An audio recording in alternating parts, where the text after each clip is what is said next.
உறுதிமொழி. இந்தியா எனது நாடு. இந்தியர் அனைவரும் என் உடன் பிறந்தவர்கள். என் நாட்டை நான் பெரிதும் நேசிக்கிறேன். இந்நாட்டின் பழம்பெருமைக்காகவும் பன்முக மரபு சிறப்புக்காகவும் நான் பெருமிதம் அடைகிறேன்.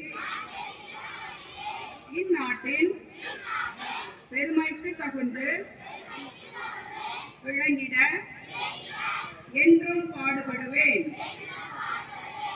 என்னுடைய பெற்றோர், ஆசிரியர்கள், எனக்கு வயதில் மூத்தோர்